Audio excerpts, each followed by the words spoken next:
Saralday mergin batırım yurudam yanavay buğannay diğen canizin yandarı Geraltaydın elçizim.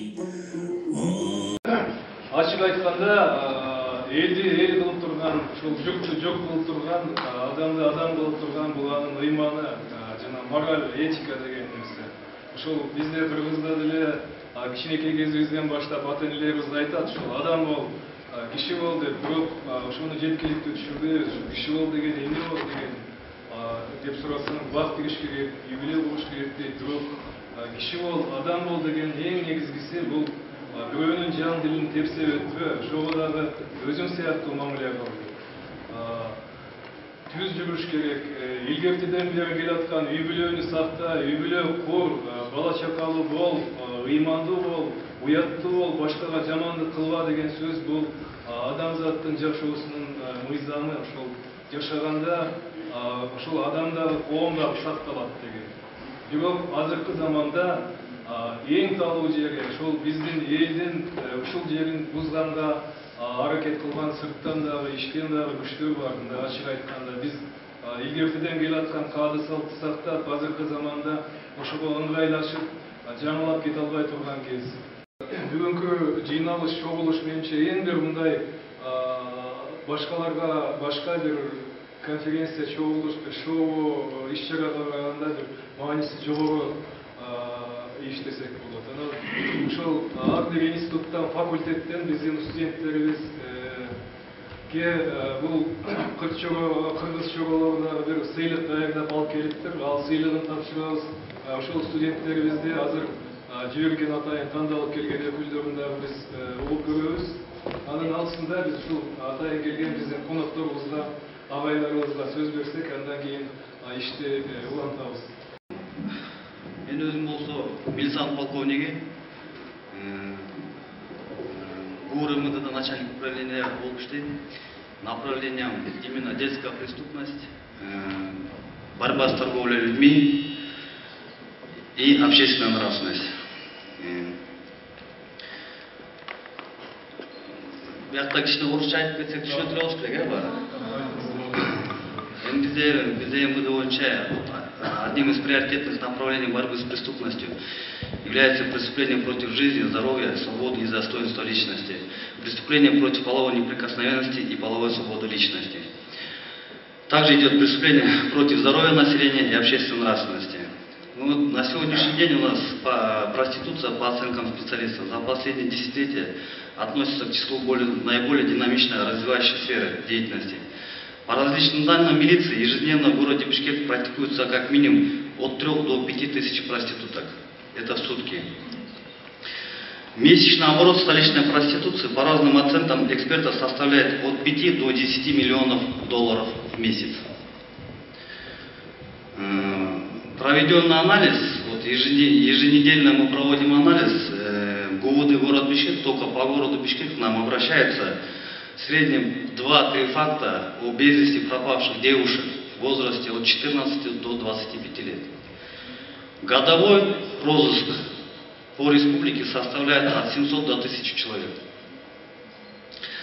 В основном эти все лица мы находим где? Находим в ближнем дальнем зарубежье. Это получается основной Китай, Индия, Турция, Арабские Эмираты, Корея, Россия, Казахстан. 30-40% находятся более чем через год-два, в течение 3 лет находятся.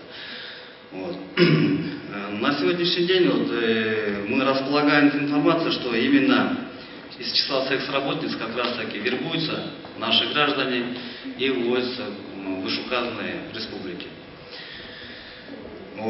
Давайте сперва остановимся по городу Бишкек. У нас в городе на сегодняшний день, как уже выше упомянули, есть очень много ночных клубов, развлекательных заведений. Как раз таки там и на сегодняшний день практикуются наши секс-работницы. Если в среднем в Кыргызстане фиксируется от 10 до 12 тысяч секс-работниц, которые официально состоят у нас на учете.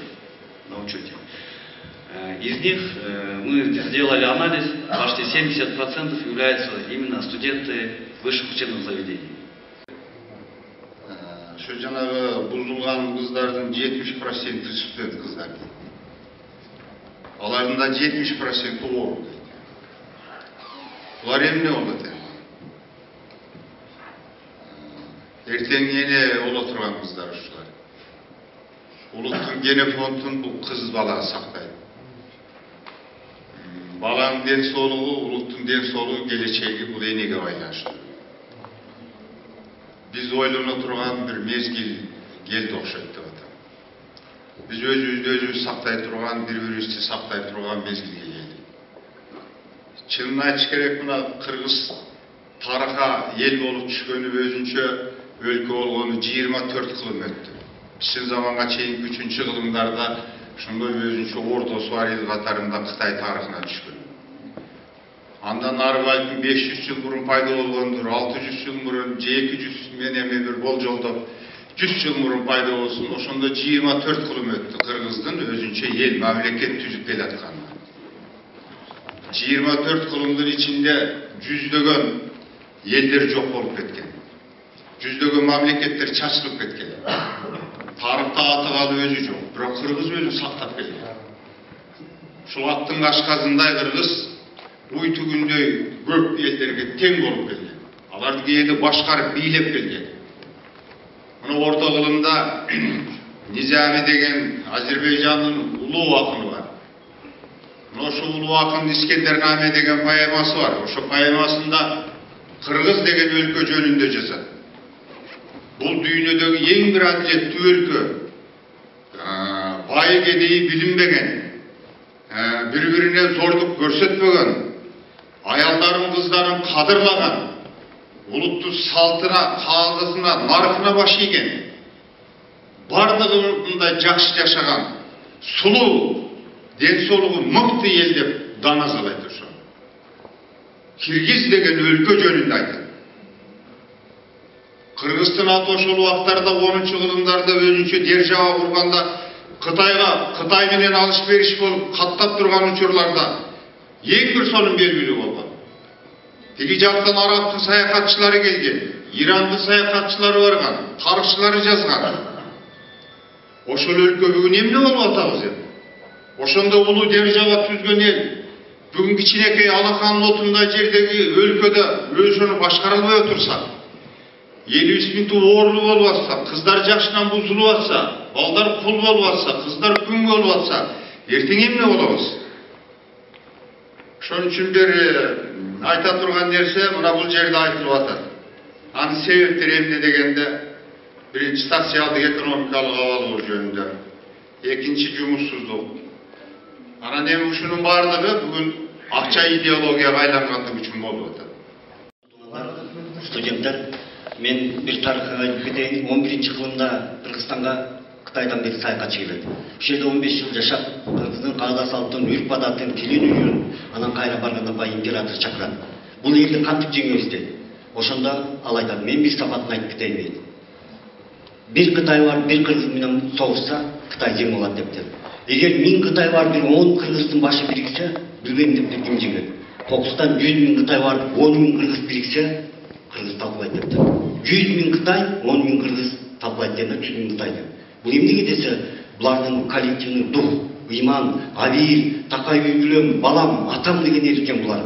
А кантип жеңебиз деп айттырды. Биз булардын арасынан кирип, кыздарына өзүбүздүн балдарын үйлөндүрүп, өзүбүздүн кыздарды алардын балдарына берип, ошентип булардын тукумун түзүш керек деп. Бүгүн ошол биринчи абийир, ыйман, намысты биринчи койгон эл бүгүн эмне болуп калды?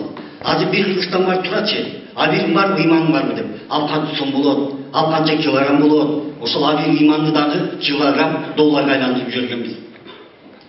Атайын берден дагы бир философ айткан сөзү бар. Сен мага жаштарың айтчы ким экенин, мен ал элдин келечегин айтам дейт. Мына азыр бир жерде Байкеңер айтып кетти. Ошол жаштар биздин келечегибиз болсо, анда бүгүн жашабай коюш керек. Силер бүгүндөн баштап 10 жыйындан кийин эмне ойго келесиңер, эмне тыянак чыгарасыңар, ошондон баштап Кыргыздын келечеги курулуп баштайт. Жок, бизге баары бир, биз кайдыгербиз, ал кайдыгерлик деген болбойт. Мындай деген сөз бар. Если у тебя планы, если у тебя нету плана, попадешь в другой план. Егер бүгін біз чогулуп сүйлөшүп, сени кеңешип, бир план түзбөсөк, башка бирөөнүн планы менен жүрө беребиз.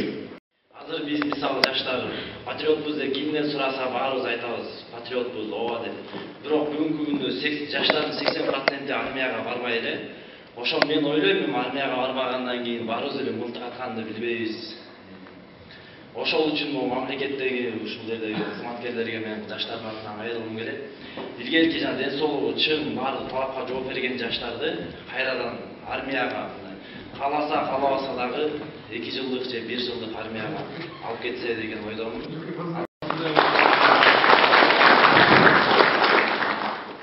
Муунду тарбиялоо бактылуулугуна жараша түйшүктүү, үзүрүнүн молдугуна жараша сабырдуулукту талап кылган маселе экендиги бардыгыбызга анык. Уулдан уят, кыздан кылык кеткенде, байыркы элибиздин жашоо тиричилигинде ар бир муундун орду, ыйман, адеби өзүнүн түйшүгүн аныктайт. Улууга улуудай, кичүүгө кичүүдөй, тең тушка тең туштай мамиле кылуу асыл каадат салтыбызда айтылат. Арбаңыздар, урматтуу бүгүнкү урматтуу коноктор жана урматтуу студенттер, мен тарых жана социалдык улуттук билим берүү институтунун студенти 3-курс Кандыбеков Манышбек атым. Албетте, бүгүнкү көтөрүлгөн маселе бул абдан актуалдуу жана бир жагынан караганда бул биздин ар бирибиздин баягы жана жогоруда айтты го байке жүрөгүндө оту бар, баягы баарыбыздын жүрөгүбүздүн отубузду күйдү десем болот да. Себеби жанагындай статистикалык маалыматтар бизди башкача айтканда баягы орусча айтканда баягы хронический ооруга чалдырып калыптырбыз да. Бул Түзө албайт. Коом түзө болбосо мамлекет өнүгүп өспөйт. Саламатсыздарбы, биринчиден биз азыр баардыгыбыздын эле мамлекет биз үчүн иштебей жатат, мамлекет бизге эч нерсе кылбай койду деп жатабыз. Ошол себептен мен азыр баардыктарга чакыруу иретинде Максат Жаңазиевдин келечек керек бизге деген ырын окуп берейин, рөхмат этсеңиздер. Канча ирет кыял менен көкөлөдүк. Кара бет маңкурттарды бөбөлөдүк. Алданып убадага жашай бербей арданы бата журтту көтөрөлүк. Кейитпес өмүрдө турмуш барлык.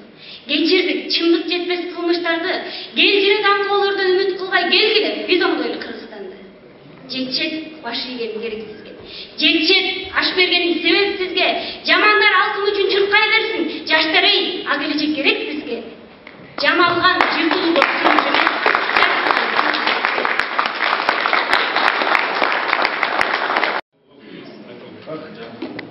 Мен Максатбек уулу Дүйшөнбек, чыгыштануу жана эл аралык мамиле факультетинин 4-курсунун студентимин.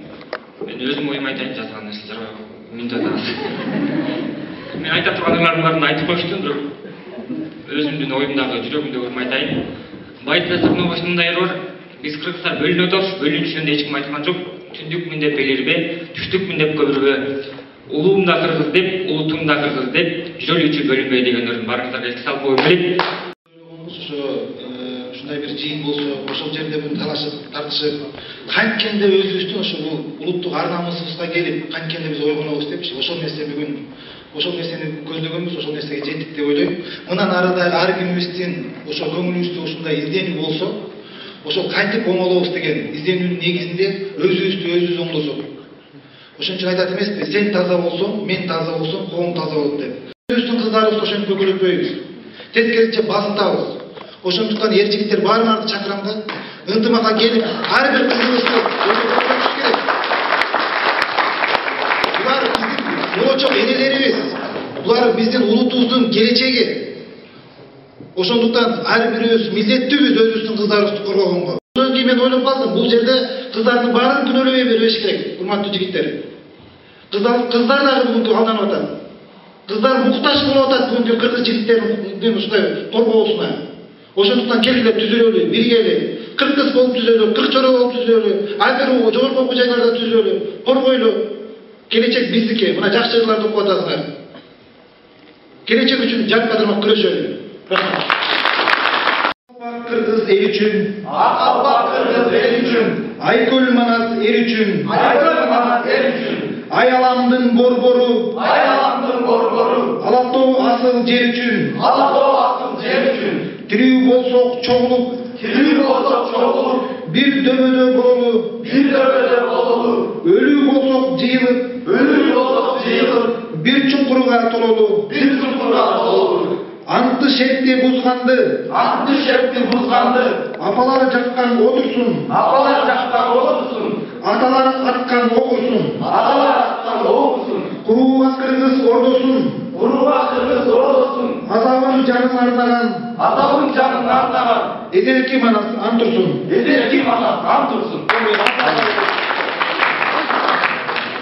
Ulu Dövletqazı, Ömürbek oğlu Sörgül,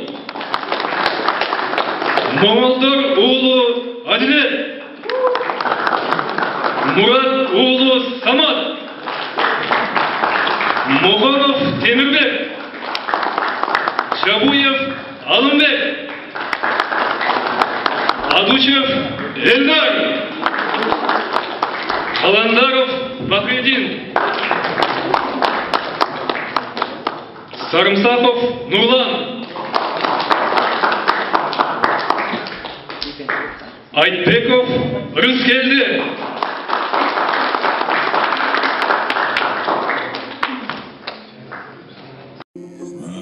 Saralday bergen batırım yurudam yanavay buğannay diğen cagizin yandarı yer altaydın ilsizim.